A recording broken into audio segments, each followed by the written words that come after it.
ध्रुभेश्च कृपा सिन्धुभैव च पतितानां पावनेभ्यो वैष्णवेभ्यो नमो नमः।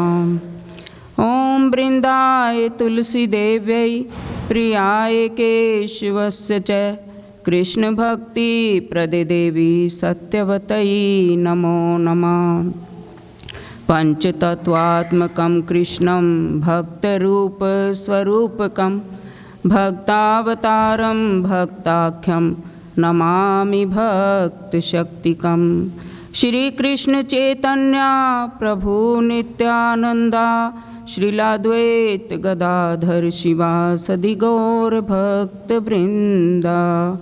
हरे कृष्णा कृष्णा कृष्णा हरे हरे, हरे राम राम राम हरे हरे। हरे कृष्णा कृष्णा कृष्णा हरे हरे, हरे राम राम राम हरे हरे। हरे कृष्णा कृष्णा कृष्णा हरे हरे, हरे Ram Ram Ram Hare Hare. By the causeless mercy of Shri Guru and Gauranga, we are studying Srimad Bhagavatam. Srimad Bhagavatam is a complete nectar, and this is the most authentic scripture in our all Vedic knowledge. Acharya Pad says that Srimad Bhagavatam has solution of all kinds of problems in life, regardless of time and place. All kinds of problem can be solved just by hearing and chanting Srimad Bhagavatam. So last week we heard that how Maharaj Yudhishthir was so much worried because it's been 7 months Arjun has not returned back from Dwarka. And he was seeing so many inauspicious signs in the nature and feeling that some kind of greater loss has been happened to this earth. He was feeling that way. And at that time, Arjun comes back to Hastinapur. And then he bowed down at the feet of Maharaj Yudhishthir, and his head was down, and tears were gliding from his eyes. He was very much aggrieved. So seeing this condition of Arjun, Maharaj Yudhishthir did a lot of inquiries about the well-being of Dwarka, Yaduvanshis. He asked Arjun, how is our uncle Vasudev, our mommies Devaki, how is all the Dwarkavasis being taken care under the shelter of Krishna and Balram? And how are the queens, Rukmani, Satyabhama? Are they happy serving Krishna as their husband? So he's asking all about Yaduvanshis. And then he's asking Arjun also that why are you crying like this? And why are you lamenting? Is your health good? Are you doing good? Has anybody disrespected you because you stayed 7 months, which is a long period for a guest to stay? Have anybody disrespected you for a long stay in Dwarka? Or have you disrespected anyone? Or has anybody offended you? Have you made any promise to someone and you're not been able to fulfill that promise? Or you have not been able to protect like children, elderly people, brahmanas, or someone has defeated you? So he's doing all kinds of inquiries. But Arjun, listening to all these questions, still was not able to speak. His face, his heart was totally dried up, and his body lost all the luster, and he he was very much distressed, and his throat was choked up. He was not able to speak. Then, by remembering Krishna, with great difficulty, he gained some strength. And then he stood up, and then he spoke.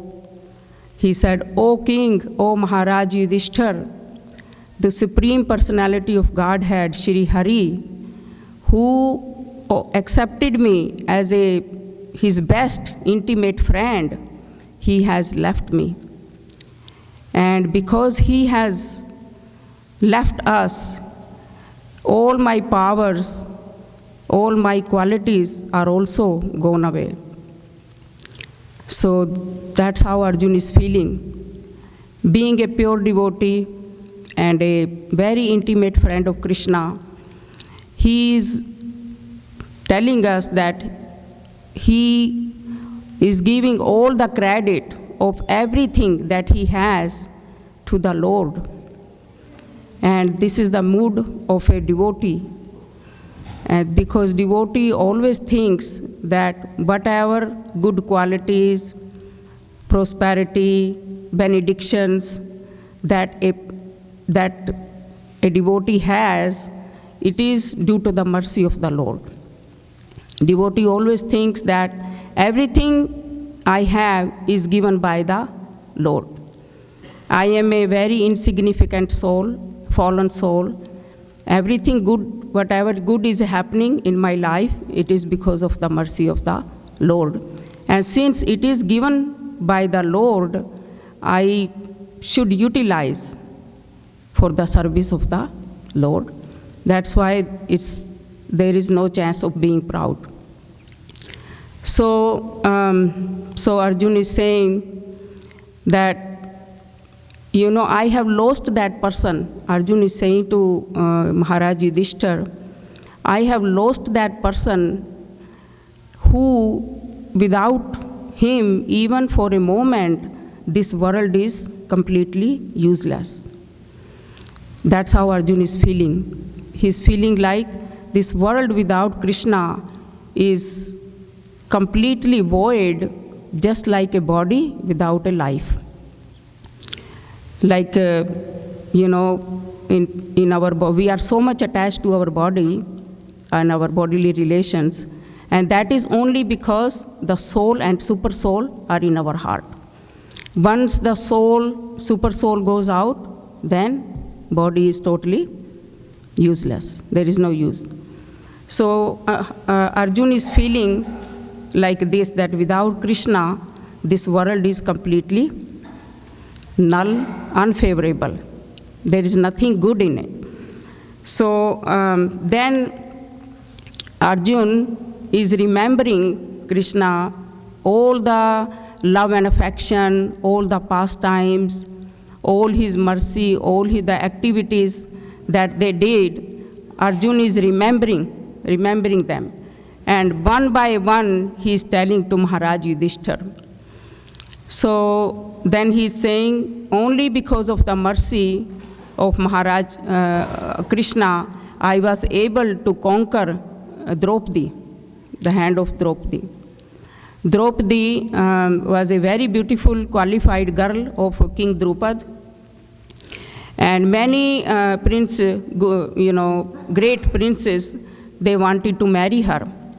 But Maharaj Drupad wanted to marry Draupadi with Arjuna, because he knew Arjuna is the greatest archer and the most qualified person at that time. So in order to avoid the conflict between Arjuna and many other princes, he planned a Swayamvar, a marriage ceremony, and he put a very difficult condition. The condition was like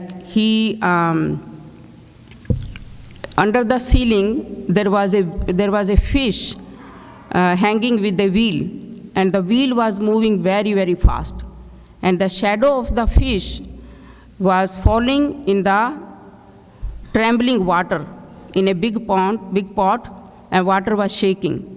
And someone was supposed to pierce the eyes of the fish and they were not allowed to look up.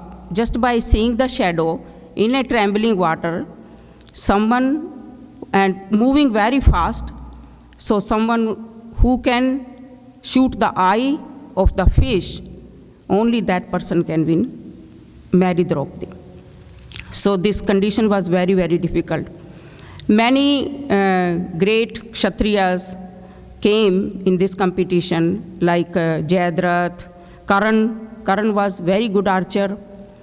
Jayadratha, Jarasandh, many great kings came, but only Arjun was able to complete this task. So Arjun is remembering and he's saying, I was able to do that only because of the mercy of Krishna. Even though this was very difficult, but I was able to do that only because of mercy of Krishna. And then further, he's saying that your brother Bhim, who is so strong like 10,000 elephants, he was able to kill Jarasandh. Jarasandh was a great king, but he was like kind of demon type person.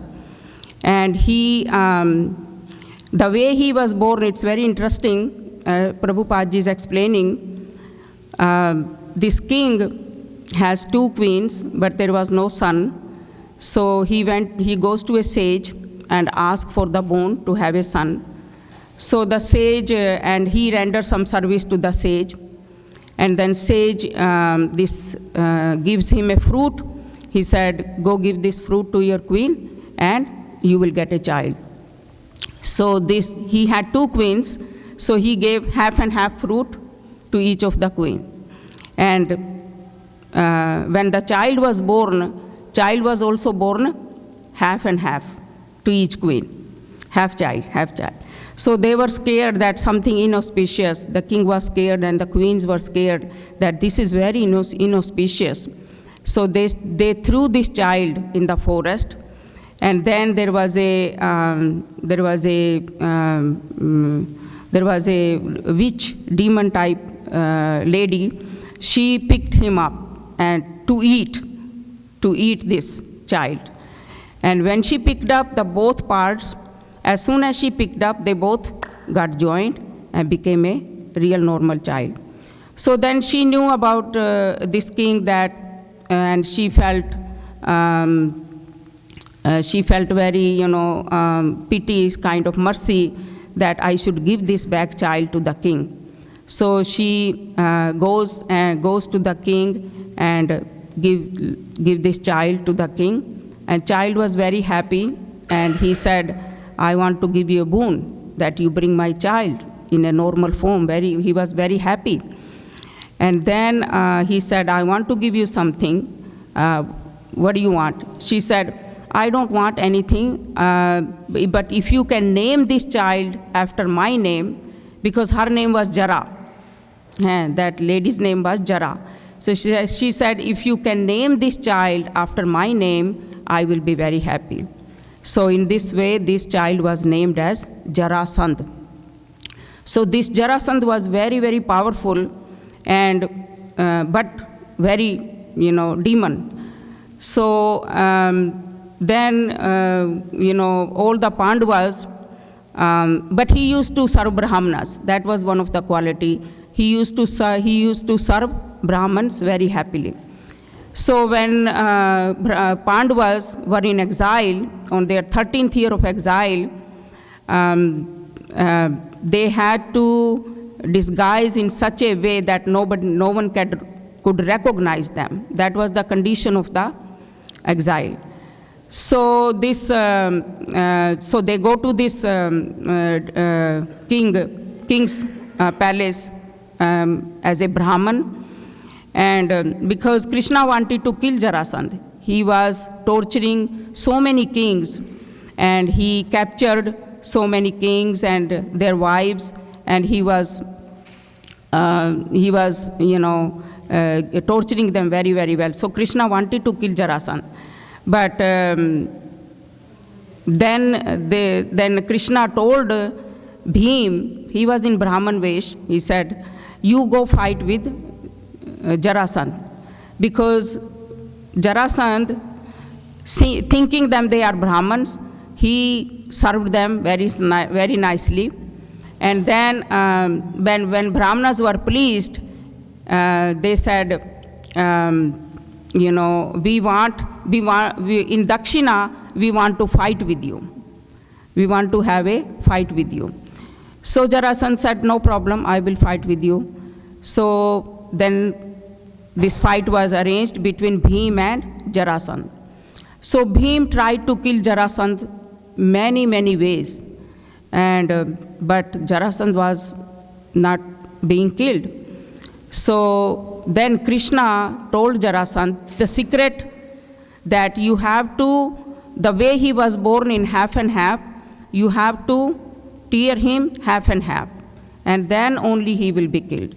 So Bhim did that and cut him in 2 pieces and threw those pieces, and then that's how Jarasandh was killed.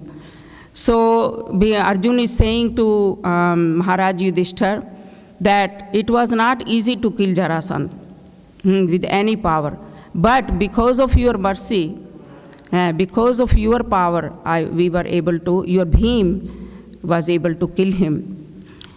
Then Maharaj Arjun is reminding Maharaj Yudhishthira that how in every calamity, in every problem, in every trouble, how Krishna protected them. And he is reminding the pastime of Durvasa Rishi, how Durvasa Rishi came to them. Because Durvasa Rishi is a mystic yogi. He is very powerful sage.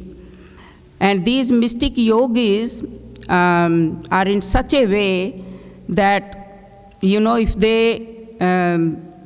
they are pleased with someone, they will give lot of benedictions. They will do so many good things to their servants.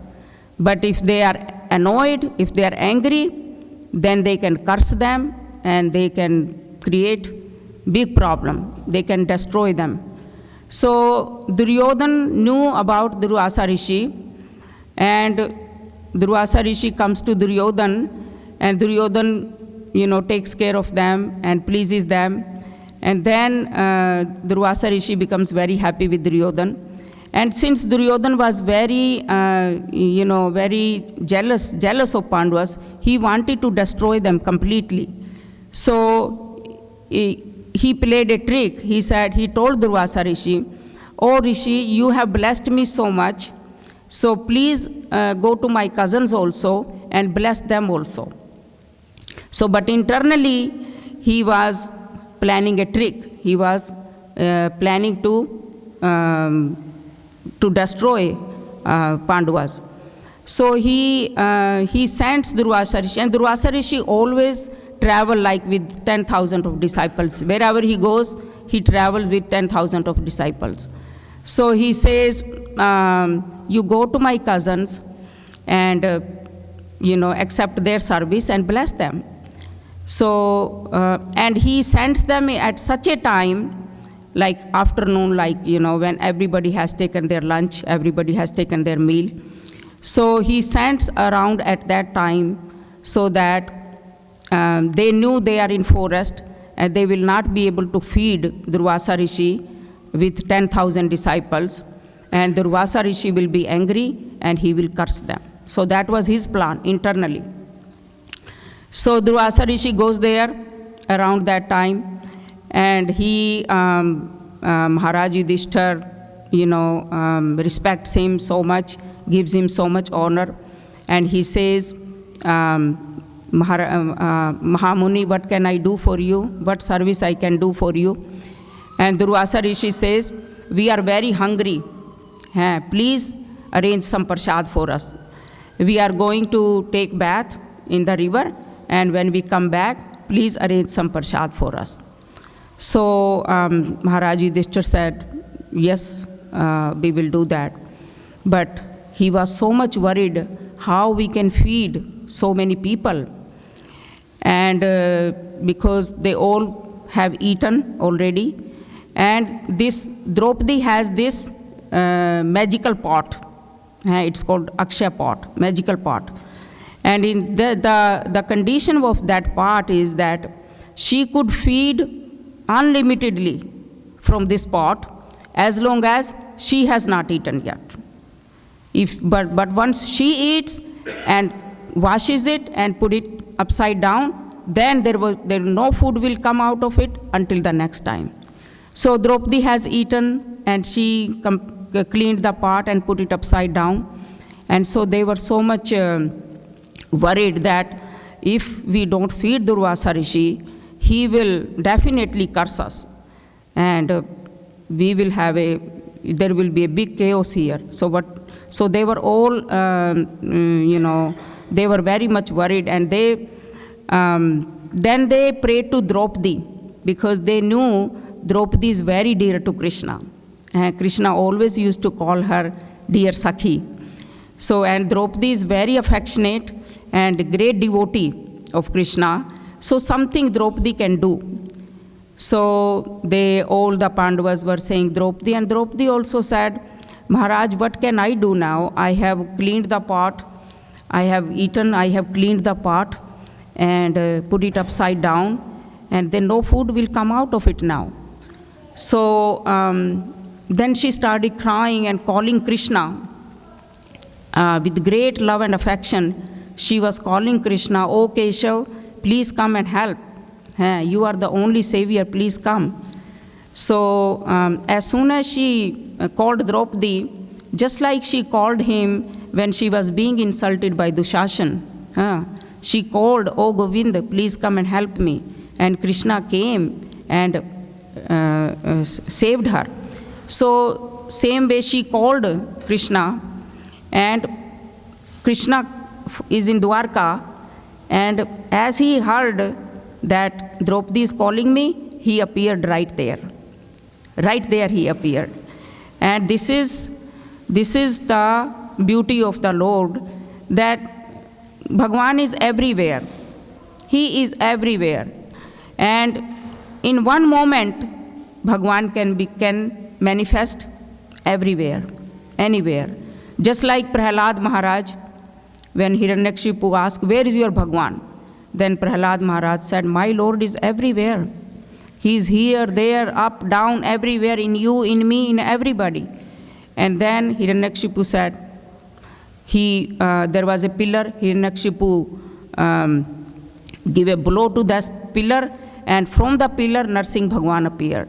So Bhagwan is everywhere. We should have this faith that sometimes people say, "Oh, in olden times were good, and people,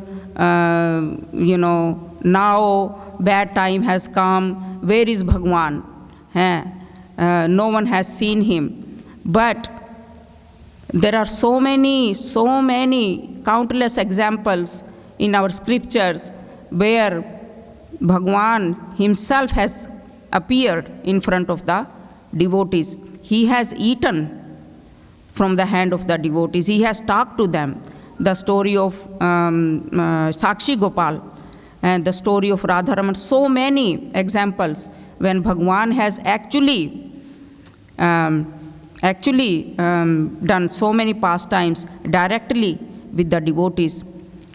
So as Draupadi called Krishna, Krishna right away appeared there. And he came with a smiling face, and he asked Draupadi, "Oh Draupadi, I am very hungry." And Draupadi is saying, "One more person hungry. I am already worried about feeding Durvasa and his disciples, and here Krishna also comes hungry." He said, "Oh Keshav, you know that I don't have any food. I have cleaned the pot and put it upside down. I have no food. I cannot feed you." Then Krishna says, "Bring the pot." So Draupadi brings the pot, and there was one leaf sticken to the pot, one leaf of spinach or something, some leaf was sticken, one grain was sticken to the pot. And Krishna very lovingly with his finger, he picked up that grain and ate it. And once he ate it, he says, "I am very satisfied. Tripto asmi." I am very much satisfied. So once Bhagwan is satisfied, everyone is satisfied. So then as soon as Krishna says, I am satisfied, all those disciples and Durvasa Rishi, they were taking bath, they were bathing in the river. They felt, all of a sudden they felt their stomach is so much full. They were not hungry anymore. They felt so much full, they cannot eat anything. And then they were worried, if they don't take the service of Bhim and Yudhishthir and don't go there back and take the food, the Bhim will create a problem for them. So they were so much worried of the Bhim. So they started running. And then Bhim came and asked them, why are you running? Come and get the food. But they were scared of the Bhim and they started running and left that place. So Arjun is saying, only because of the mercy of Krishna, we were protected, we were saved by the anger of Durvasa Rishi. But another point in this pastime is that since Draupadi offered a small grain of food to Krishna, and Krishna was satisfied, Bhagavan was satisfied.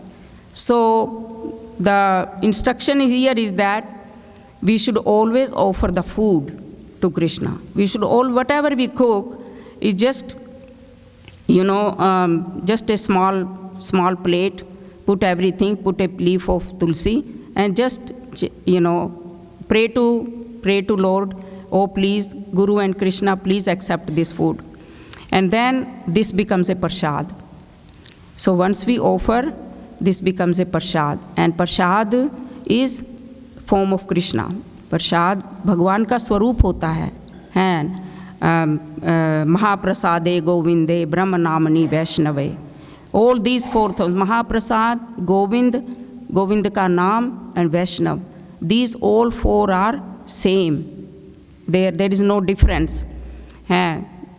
People may not have faith in this, but this is true. And when prasad, when prasad is offered to Guru and Krishna, then everybody in the family and all the guests, everybody will be satisfied. So this is the strength of a prasad. And prasad is not an ordinary food, even though it seems like an ordinary food, but it has mercy, it has mercy of Bhagwan, it is touched by Bhagwan, it is glanced by Bhagwan, so his mercy is there, and it is very, very powerful.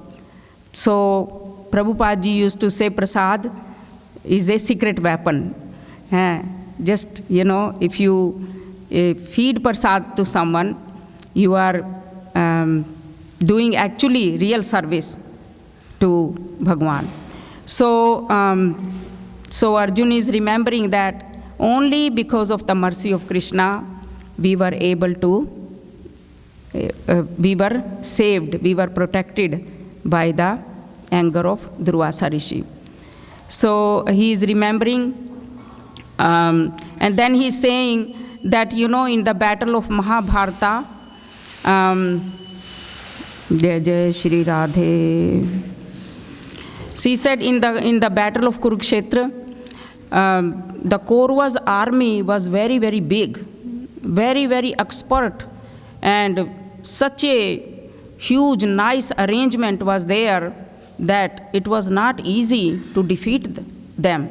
And there were great, great warriors in the army of Kauravas, like Bhisham Pitama, Dronacharya, Shalya, Jayadratha, all these Karan, all these great, great warriors were on the side of Duryodhana.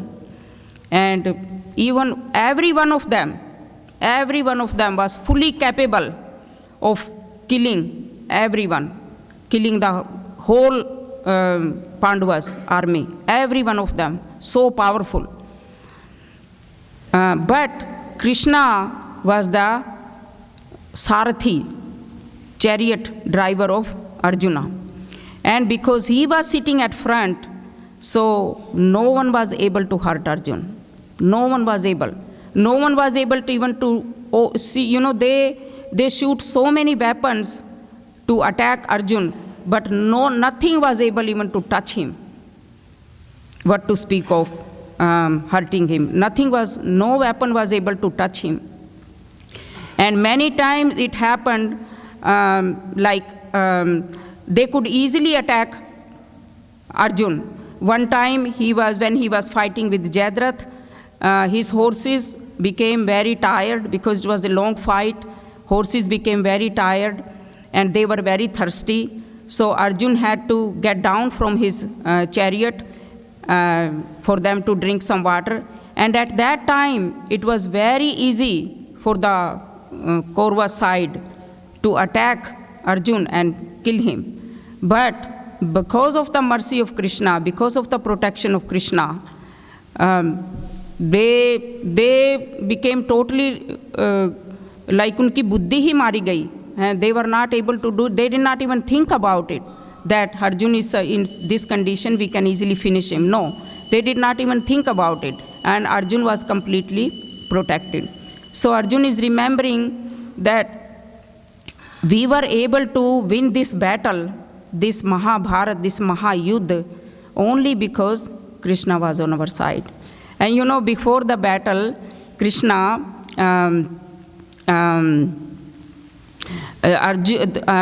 Duryodhan and Arjun, they both go to Krishna. Dwarka में कृष्ण से मिलने के लिए जाते हैं. For the help, they go there.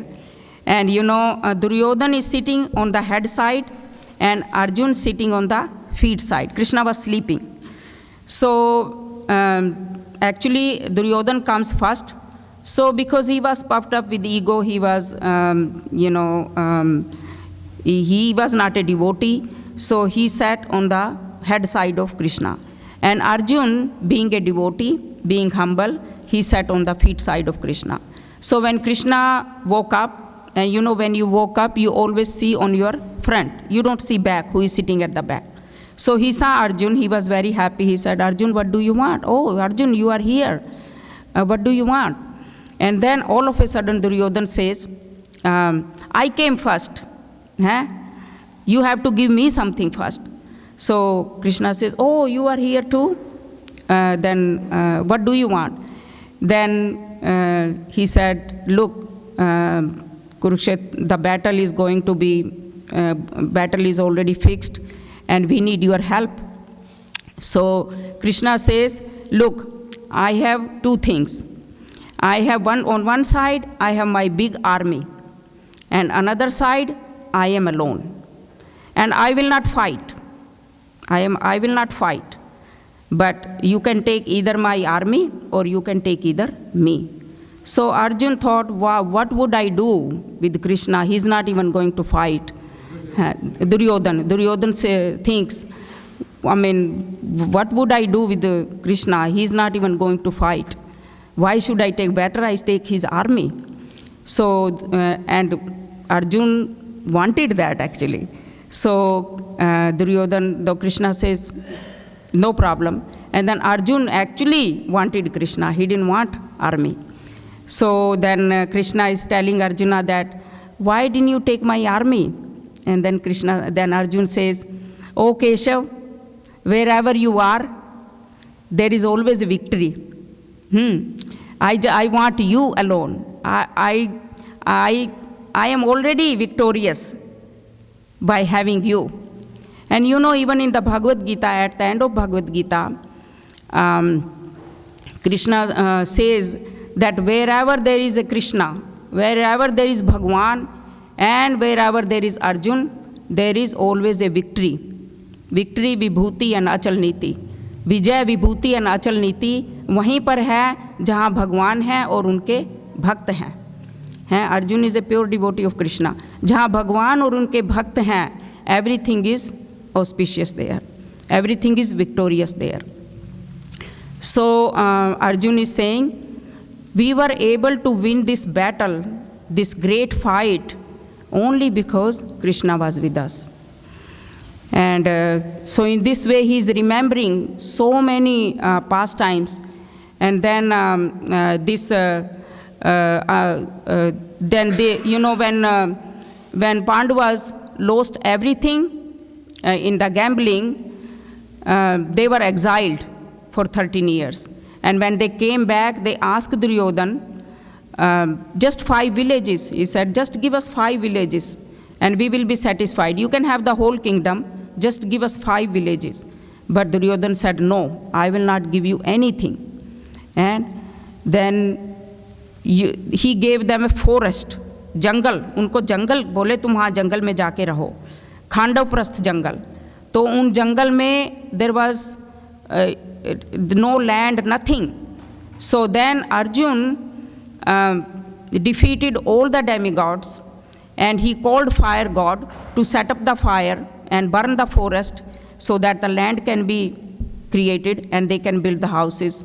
And in that forest there was a mad Danav. So this Danav was architect. So this Danav took the shelter of Arjun, and then he built such a great assembly house because he was a very great architect and builder. So he built a very beautiful, amazing assembly house for Pandavas. And when the whole kingdom was set, then so many kings came there to see the kingdom of Maharaj Yudhishthira, and they were amazed to see this assembly house. They were all glorifying Maharaj Yudhishthira and all the Pandavas, and they paid so many gifts, so many tribute to Maharaj Yudhishthira. So Arjun is saying, this was only because of Krishna. All these things happen in our life, it is all because of the mercy of Krishna. So he is remembering one after another, and he is telling Maharaj Yudhishthira, and he is lamenting, and he is feeling so much separation, remembering all these pastimes. This is real bhajan. This is real bhajan. Bhajan is remembering Bhagwan, Guru in a separation mood. Separation mood, unless we feel we are separated from Bhagwan, we cannot do bhajan. This Vipralamb, it's called Vipralamb Ras. See, this Vipralamb Ras is very, very powerful. In spirituality, in our material life, usually separation is very, very painful.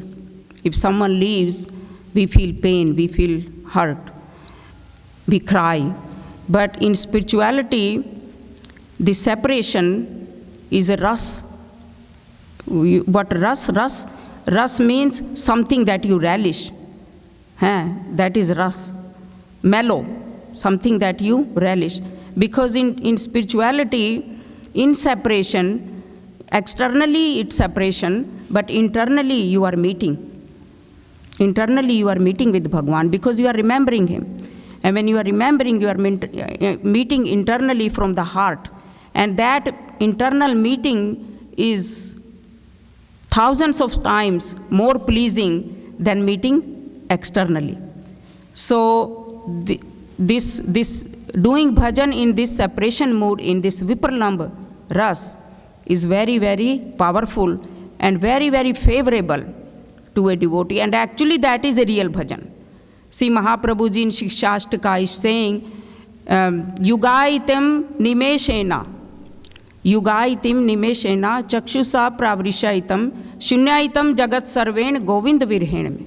Mahaprabhuji is saying, then one moment, nimesh, one fraction of moment feels like millennium in your separation. Feels like millennium. एक युगों के समान गोविंद के विरह में, the mood of Radharani and the gopis is like that.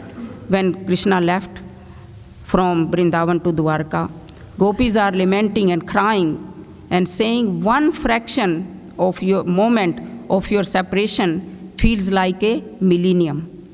So we cannot conceive that mood, we cannot conceive that situation, but that's how devotees feel. And this is the real bhajan for a sadhak, for a practitioner. Gurudev used to से कि हम जो भी उत्सव मनाते हैं, जो भी एक्टिविटी करते हैं, the real purpose of celebrating the festivals is that we should feel separation from Bhagwan. It's not like real utsav is, the utsav is not like having big feast and doing so many activities, entertaining, decorations. That is also good, part of it.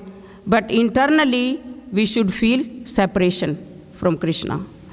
If we don't feel the separation from Bhagwan on festivals, on Utsav, that is the real purpose of Utsav.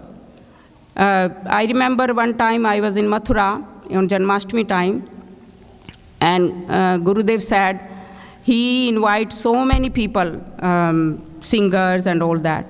And then at the end he speaks only for 10 minutes, and then he says, the purpose of celebrating Janmashtami is to manifest that mood of service which is in everyone's heart.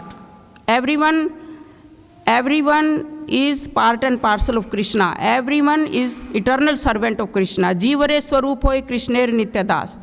Everyone has this love for Krishna and love for Bhagwan, and everyone is eternally servant of Krishna. But that mood is hidden right now because it is covered by illusion. And when we celebrate the festivals, the purpose is to awaken that mood.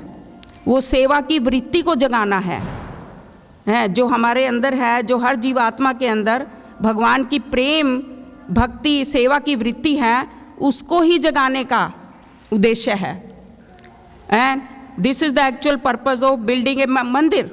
This is the actual purpose of celebrating a festival. So,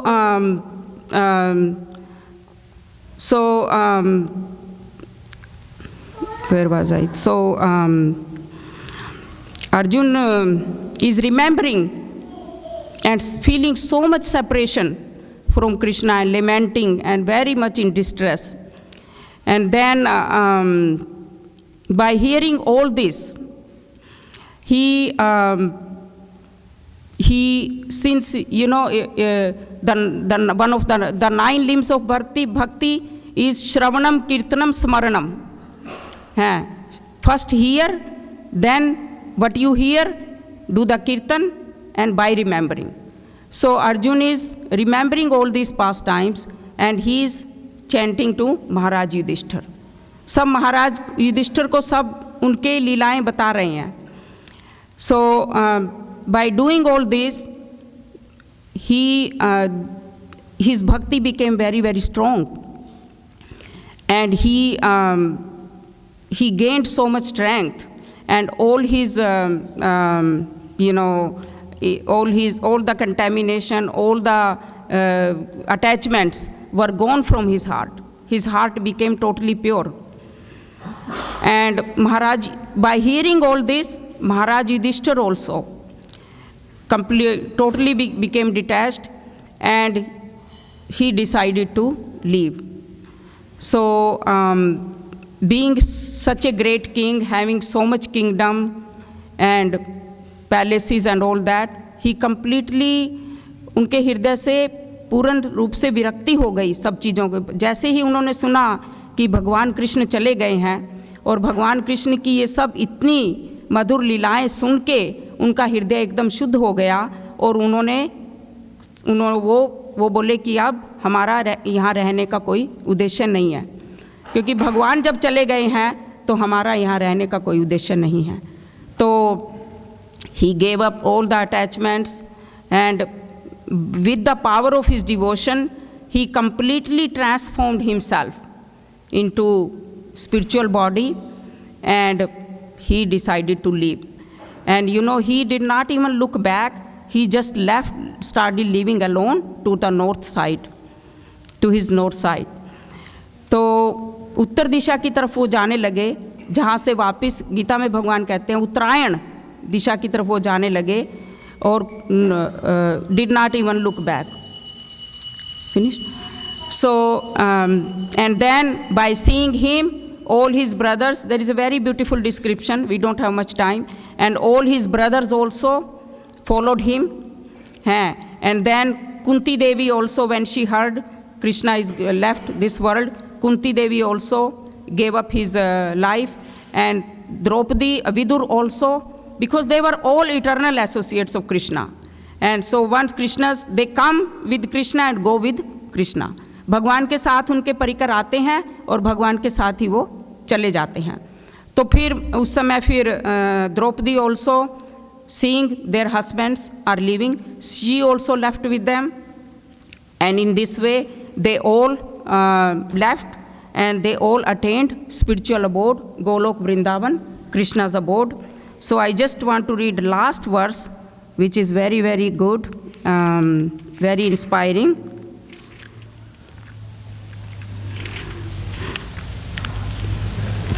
What is the fruit of hearing all this? This is what's in the last verse. Yaha shraddhaya tad bhagavat priyanam pando sutanam iti samprayanam shrinote alam swastya yanam pavitram labdhva harau bhaktim upati siddhim. The subject of the departure of the sons of Pandu for the ultimate goal of life, back to Godhead, is fully auspicious and is perfectly pure. Therefore, anyone who hears this narration with devotional faith certainly gains the devotional service of the Lord, the highest perfection of life. So just by hearing this narration, hearing this pastime, Bhakti Devi will come in our heart. And this is the goal of every human, that from the beginning, practicing devotional service in such a way so that at the end, at the last stage of life, we completely renounce and be detached and attain the real goal of life, the Prema Bhakti and Golok Dham. Hare Krishna. Vancha